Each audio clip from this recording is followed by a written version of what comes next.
ഈ കേരളത്തെ സംബന്ധിച്ചിടത്തോളം ഇടതുപക്ഷത്തിൽ നിന്നും വലതുപക്ഷത്തിൽ നിന്നും ഒട്ടനേകം പ്രവർത്തകരും അതോടൊപ്പം തന്നെ നേതാക്കളും ഉൾപ്പെടെ BJPയിലേക്ക് ഒരു വലിയ തോതിലുള്ള ഒഴുക്ക് പലയിടങ്ങളിൽ നിന്നായി ഉണ്ടായിക്കൊണ്ടിരിക്കുന്നു എന്നുള്ളത് വളരെ കൃത്യമായും വ്യക്തമായും മനസ്സിലാക്കാൻ സാധിക്കുന്ന ഒരു കാര്യം തന്നെയാണെന്നതിനെക്കുറിച്ച് ഒരു സംശയവുമില്ല.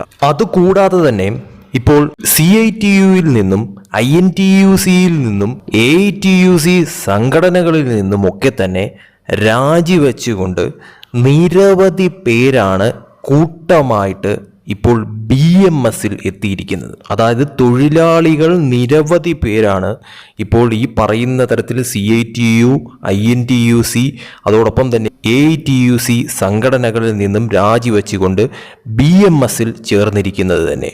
വിശദമായി പറയുകയാണെങ്കിൽ മലമ്പുഴയിൽ CITU, INTUC, AITUC സംഘടനകളിൽ നിന്നും രാജിവെച്ചുകൊണ്ട് BMSൽ ചേർന്ന 34 തൊഴിലാളികൾക്കാണ് BMS സംസ്ഥാന സെക്രട്ടറി ആയിട്ടുള്ള V രാജേഷിൻ്റെ നേതൃത്വത്തിൽ മെമ്പർഷിപ്പ് നൽകി സ്വീകരിച്ചിരിക്കുന്നത്. സംസ്ഥാന സമിതി അംഗം രവീന്ദ്രനാഥ്, യൂണിയൻ ജനറൽ സെക്രട്ടറി ആയിട്ടുള്ള P രമേശ് മേഖല, ഭാരവാഹികളായിട്ടുള്ള നിരവധി പേരും ഈ ഒരു സന്ദർഭത്തിൽ ഉണ്ടായിരുന്നു. അപ്പോൾ ഇടതുപക്ഷ വലതുപക്ഷ സംഘടനകളിൽ നിന്നുമൊക്കെ തന്നെയും രാജിവെച്ചുകൊണ്ട് നിരവധി തൊഴിലാളികൾ ഉൾപ്പെടെ BMSലേക്ക് BJP അനുകൂല നിലപാടെടുക്കുന്ന തരത്തിലേക്ക് കാര്യങ്ങൾ മാറുന്നു എന്നുള്ളതാണ് തൊഴിലാളികൾക്കിടയിൽ പോലും കാണപ്പെടുന്ന ഒരു കാര്യമെന്ന് പറയുന്നത്. 34 തൊഴിലാളികളാണ് ഒറ്റയടിക്ക് CITU, INTUC, AITUC എന്നീ സംഘടനകളിൽ നിന്നും രാജിവെച്ചുകൊണ്ട് BMSൽ ചേർന്നിരിക്കുന്നത് തന്നെ.